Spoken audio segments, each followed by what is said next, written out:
Hello everyone. आप सभी का फिर से स्वागत है। ये घटना चक्र हिस्ट्री का डिस्कशन है और हम लोग एंशियंट हिस्ट्री को डिस्कस कर रहे हैं। एंशियंट हिस्ट्री में आज का टॉपिक है पूर्व मध्यकाल। समय है 800 से 1200 ईस्वी के बीच। देखिए, सबसे पहले इसके बारे में डिस्कस करेंगे, इसके बाद इस पर आधारित अब तक जितने भी प्रश्न पूछे गए उन सभी प्रश्नों को भी एनालिसिस करेंगे। डिस्कशन को स्टार्ट करने से पहले मैं बता दूं कि इसका पीडीएफ अवेलेबल है। अगर आपको पीडीएफ चाहिए तो Telegram channel, Telegram quiz group या चैनल के कम्युनिटी बॉक्स में जाइए, वहां पर इसके रिगार्डिंग में इंफॉर्मेशन को अपडेट कर दिया गया है। तो चलिए स्टार्ट करते हैं। विग्रहराज चतुर्थ की सबसे प्रमुख विजय दिल्ली की थी। इनका समय है 1153 से 1163 के बीच। इसने परम भट्टारक, परमेश्वर, महाराजा धीराज जैसी उपाधियां जो है धारण की थी। जयानक उसे कवि बांधव तथा सोमदेव ने उन्हें विद्वानों में सर्वप्रथम कहा है।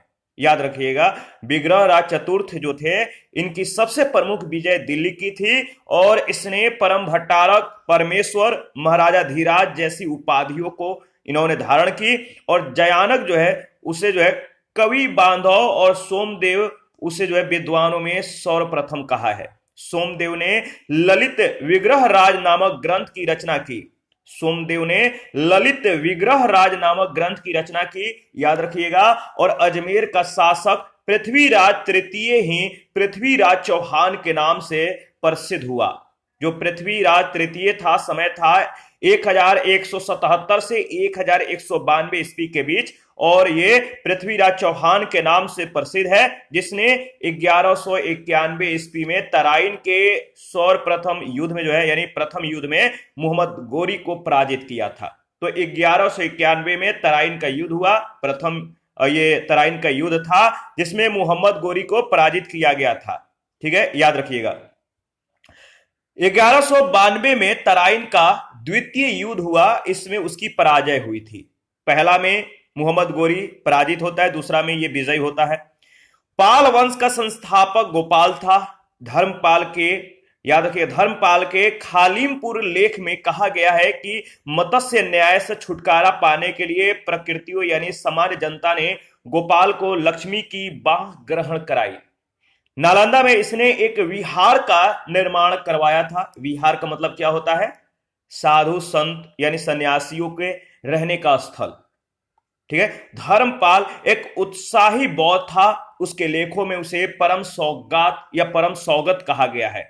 उसने विक्रमशिला और सोमपुरी में प्रसिद्ध विहारों की जो है स्थापना की थी। बख्तियार खिलजी ने विक्रमशिला विश्वविद्यालय को नष्ट कर दिया था और पाल वंशी शासक देवपाल बौद्ध मतानुयायी था। उसने जावा के शैलेंद्र वंशी शासक बालपुत्र देव के अनुरोध पर उसे जो है नालंदा में एक बौद्ध विहार बनवाने के लिए 5 गांव दान में दिए थे। गोविंद चंद्र गढ़वाल की रानी कुमार देवी बौद्ध मतानुयायी थी। उन्होंने सारनाथ में धर्मचक्र जिन विहार बनवाया था। धर्मचक्र जिन विहार। गोविंद चंद्र का मंत्री लक्ष्मीधर ने कृत्य कल्पत्रु नामक ग्रंथ की रचना की। कृत्य कल्पत्रु, याद रखिएगा। और इसमें 24 अध्याय हैं। गढ़वाल वंश का अंतिम शासक जयचंद्र था। हमीर महाकाव्य में चौहानों को सूर्यवंशी बताया गया है। हमीर महाकाव्य और पृथ्वी विजय के अनुसार चौहान सूर्य के पुत्र चहमान नामक अपने पूर्वज के वंशज थे। वे 4 अग्निकुलों में से एक थे। अल्लाह उदल महोबा से संबंधित थे। ये चंदेल शासक परमा आदिदेव, याद रखिएगा, परमा आदिदेव के सेनानायक थे, जो 1182 ईस्वी में, अगर बात करें तो 1182 ईस्वी में पृथ्वीराज, ध्यान रखिएगा, पृथ्वीराज चौहान के आक्रमण का डटकर जो है सामना करने के बाद ये वीरगति को प्राप्त हुए। चंदेलों और चौहानों के इस संघर्ष का वर्णन चंदवरदायीकृत पृथ्वीराज रासो और जगनिकृत परमाल रासो के आल्हा खंड से प्राप्त होता है। जेजाक भुक्ति बुदेलखंड का प्राचीन नाम था। जेजाक भुक्ति बुदेलखंड का प्राचीन नाम था। चंदेल वंश के संस्थापक ननुक के पौत्र जैसी या जेजा के नाम पर यह जो है प्रदेश जेजाक भुक्ति कहलाया। खजुराहो लेख में शासक हर्ष को परम भट्टारक कहा गया है।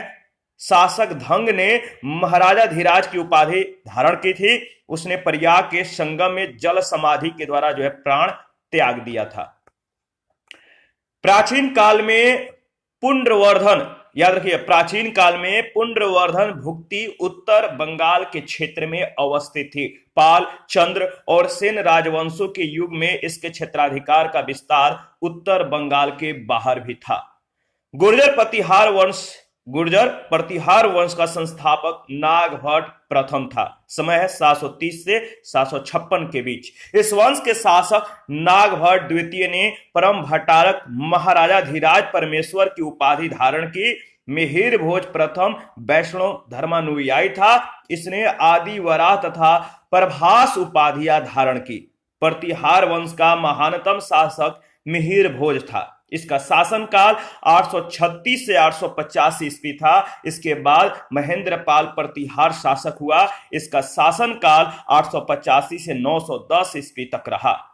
महान जैन विद्वान हेमचंद्र ने सोलंकी वंश के जयसी सिद्धराज के समय में प्रमुखता प्राप्त की थी।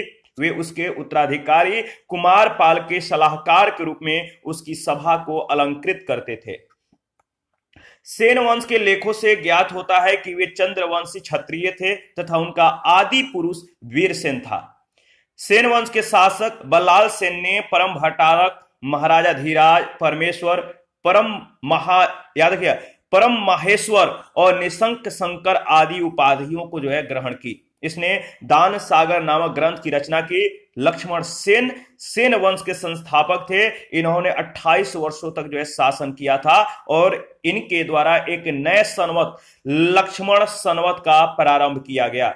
विज्ञानेश्वर, हिमाद्री और जिमुतवाहन मध्यकालीन भारत के प्रसिद्ध विधिवेता थे। विज्ञानेश्वर याज्ञवल्क्य स्मृति पर मृताक्षरा शीर्षक से जो है टीका ग्रंथ लिखा। जिमुतवाहन ने दाय भाग नामक ग्रंथ की रचना की। हेमाद्री 13वीं शताब्दी में कर्नाटक के विद्वान थे। इन्होंने आयुर्वेद के ग्रंथ अष्टांग हृदय पर जो है टीका लिखी थी। इसके अलावा इन्होंने चतुर्वर्ग चिंतामणि नामक पुस्तक लिखी और राज कार्यों के लिए नियमों पर भी इन्होंने पुस्तकें लिखी। यह भी मध्यकालीन विधिवेता ही थे।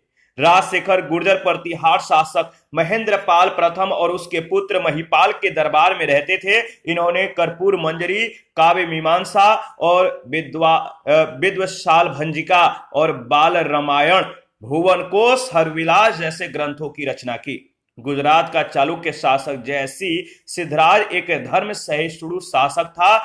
मुस्लिम लेखक मोहम्मद औफी का कहना है कि खंभात में कुछ मस्जिदों के लिए उसने कह सकते हैं कि 1 लाख बालोम यानी मुद्राएं दान में दी थी। खंभात में कुछ मस्जिदों के लिए उसने जो है मुद्राएं 1 लाख बालोम यानी मुद्राएं दान में दी थी। परमार शासक वाक्यपति मुंज ने मुंज सागर नामक तालाब बनवाया था। उसने श्री वल्लभ, पृथ्वी वल्लभ, अमोघ वर्ष आदि उपाधियां धारण की। उसके छोटे भाई सिंधु राज ने कुमार नारायण तथा साहसांक जैसी उपाधियां धारण की। राजा भोज परमार शासक था। परमारों का पहले शासन केंद्र उज्जैन था। इसके बाद राजधानी धार में स्थानांतरित कर दी गई। राजा भोज ने धार से शासन किया। इनके द्वारा कृत्रिम वैज्ञानिक उपकरणों पर लिखी गई प्रसिद्ध पुस्तक सम्रांगण सूत्रधार है। इस वास्तुशास्त्र से संबंधित ग्रंथ है। इस ग्रंथ में 83 अध्याय है। इसके 31वें अध्याय यानी यंत्र विधान में अनेक यंत्रों का जो है वर्णन है। सरस्वती कंठाभरण, सिद्धांत संग्रह, योग सूत्र वृत्ति और राज मार्तंड, विद्या विनोद, युक्ति कल्पत्रु और चारुचर्या इनकी अन्य प्रसिद्ध रचनाएं हैं। भोजसाल मंदिर मध्य प्रदेश के धार जिले में स्थित है। यहाँ पे वाग देवी यानी भगवती सरस्वती देवी अधिष्ठात्री स्थापित हैं। भोजशाला मंदिर का निर्माण परमार शासक राजा भोज ने संस्कृत पाठशाला के रूप में करवाया था। अब भोजशाला कमाल मौला मस्जिद परिसर में स्थित है। और गौडवहो, याद रखिए, गौडवहो कनौज के राजा यशोवर्मन के राजाश्रित कवि वाक्पति की रचना की। पहला प्रश्न है, निम्नलिखित में से कौन शासक पृथ्वीराज चौहान के नाम से प्रसिद्ध हुआ? वह कौन सा शासक था, कौन शासक है जिसने पृथ्वीराज चौहान के नाम से प्रसिद्धि प्राप्त की? तो सही जवाब है पृथ्वीराज तृतीय। पृथ्वीराज तृतीय को ही पृथ्वीराज चौहान के नाम से जो है जाना गया, यानी सी ऑप्शन बिल्कुल करेक्ट ऑप्शन है। अजमेर का शासक पृथ्वीराज तृतीय ही पृथ्वीराज चौहान के नाम से प्रसिद्ध है, जिसने 1191 ईस्वी में तराइन के प्रथम युद्ध में मोहम्मद गोरी को हराया था। 1192 ईस्वी में तराइन के द्वितीय युद्ध में उसकी पराजय हुई थी। सेकंड प्रश्न, ताम्रपत्र लेख दर्शाते हैं कि प्राचीन काल में बिहार के राजाओं का संपर्क था। ताम्रपत्र जो लेख है ये दर्शाते हैं कि प्राचीन काल में बिहार के जो राजा थे, इन राजाओं का जो संपर्क था, मतलब कि किन लोगों से था, किन देशों से था। ताम्रपत्र लेख यह दर्शाता है कि प्राचीन काल में बिहार के जो राजा थे, इन लोगों का संपर्क जावा सुमात्रा से था, यानी डी ऑप्शन बिल्कुल करेक्ट ऑप्शन है। पाल वंशी शासक देवपाल बौद्ध मतानुयायी था। उसने जावा के शैलेंद्र वंशी शासक बालपुत्र देव के अनुरोध पर उसे नालंदा में एक बौद्ध विहार बनवाने के लिए 5 गांव दान में दिए थे। प्रश्न संख्या 3 है, सुवर्ण भूमि का वह राजा कौन था जिसने नालंदा में एक बौद्ध विहार की स्थापना की तथा उसके रख रखाव के लिए अपने दूत के द्वारा देवपाल से 5 गांव दान में देने के लिए प्रार्थना की? स्वर्ण भूमि का वह राजा कौन था जिसने नालंदा में एक बौद्ध विहार की स्थापना की तथा उसके रख रखाव के लिए उसने दूत के द्वारा जो है देवपाल से 5 गांव दान में देने के लिए प्रार्थना की? इसका सही जवाब हो जाएगा बालपुत्र देव, यानी सी ऑप्शन बिल्कुल करेक्ट ऑप्शन है। स्वर्ण भूमि के शासक बालपुत्र देव ने नालंदा में एक बौद्ध विहार की स्थापना की, उसके रख रखाव के लिए अपने दूत के द्वारा जो है देवपाल से 5 गांव देने के लिए प्रार्थना की थी। 4 नंबर है, गोविंद चंद्र गढ़वाल की एक रानी कुमार देवी ने धर्म चक्र जिन विहार कहां बनवाया था? गोविंद चंद्र गढ़वाल की एक रानी कुमार देवी ने धर्म चक्र जिन विहार कहां बनवाया था? सही जवाब है सारनाथ, ऑप्शन डी। देखिए, गोविंद चंद्र गढ़वाल की रानी कुमार देवी बौद्ध मतानुयायी थी। उन्होंने सारनाथ में धर्म चक्र जिन विहार बनवाया था। 5 नंबर, हमीर महाकाव्य में चौहानों को बताया गया है। हमीर महाकाव्य में चौहानों को बताया गया है, क्या बताया गया है बताइए? सही जवाब है सूर्यवंशी, डी ऑप्शन बिल्कुल करेक्ट ऑप्शन है। हमीर महाकाव्य में चौहानों को सूर्यवंशी बताया गया है। हमीर महाकाव्य और पृथ्वीराज विजय के अनुसार चौहान सूर्य के पुत्र चहमान नामक अपने पूर्वज के वंशज थे। वे 4 अग्निकुलों में से एक थे। 6 नंबर है, अल्लाह उदल किससे संबंधित थे? अल्लाह उदल किससे संबंधित थे?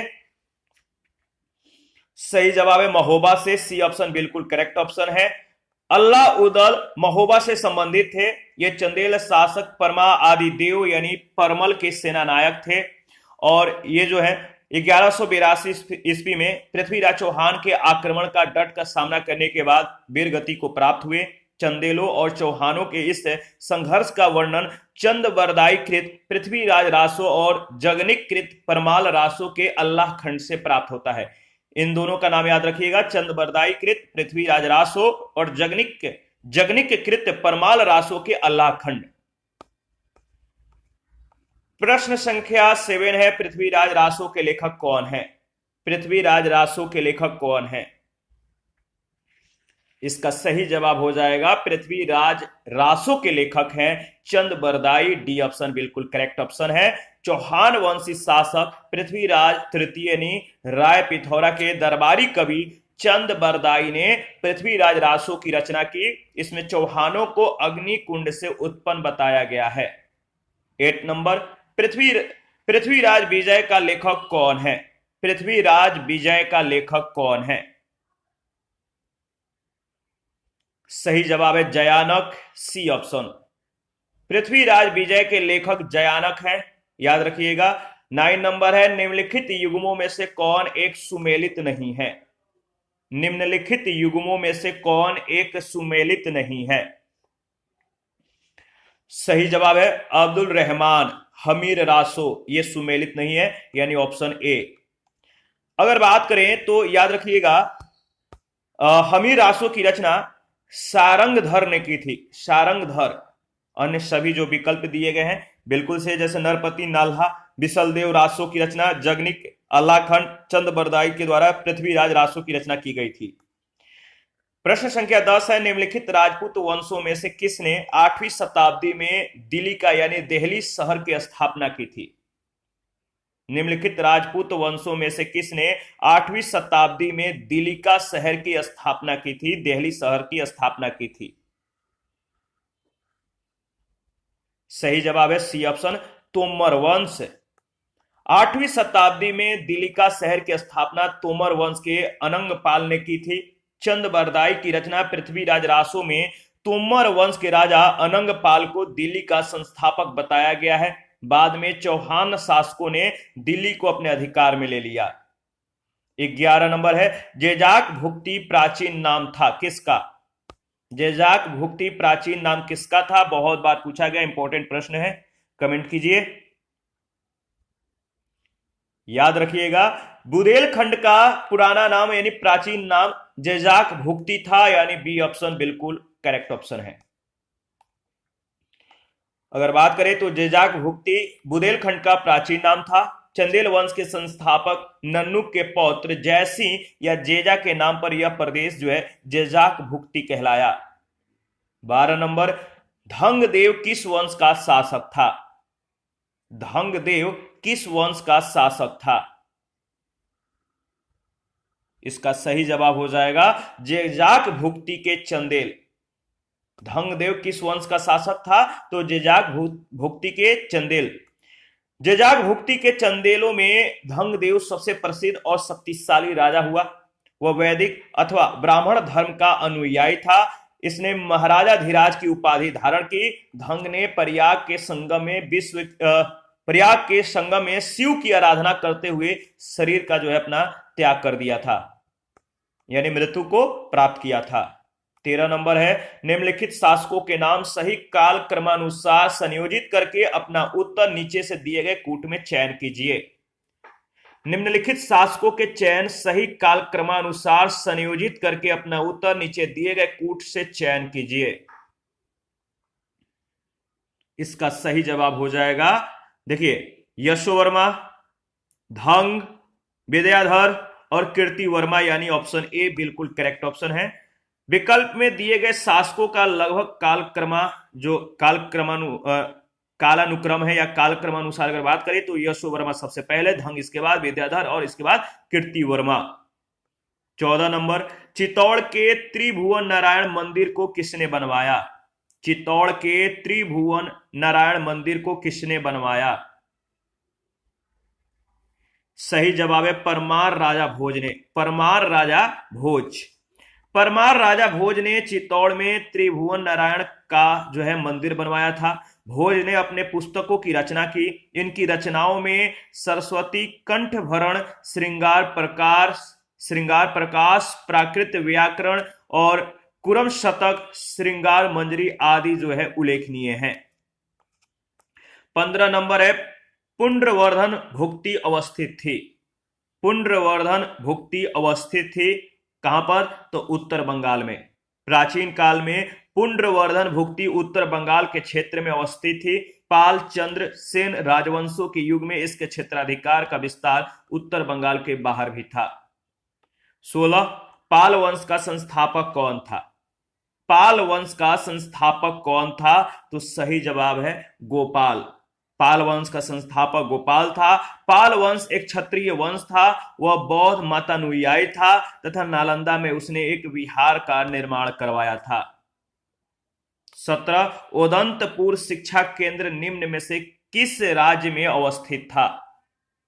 उदंतपुर शिक्षा केंद्र निम्न में से किस राज्य में अवस्थित था? तो सही जवाब है बिहार में। बी ऑप्शन बिल्कुल करेक्ट ऑप्शन है। उदंतपुर, जिसे उदनापुर भी कहा जाता है, प्राचीन काल में एक प्रमुख शिक्षा केंद्र था। यह बिहार राज्य में अवस्थित था। इसकी स्थापना पाल वंश के प्रथम शासक गोपाल के द्वारा की गई थी। 18 निम्नलिखित में से किसने सोमपुर महाविहार का निर्माण कराया था?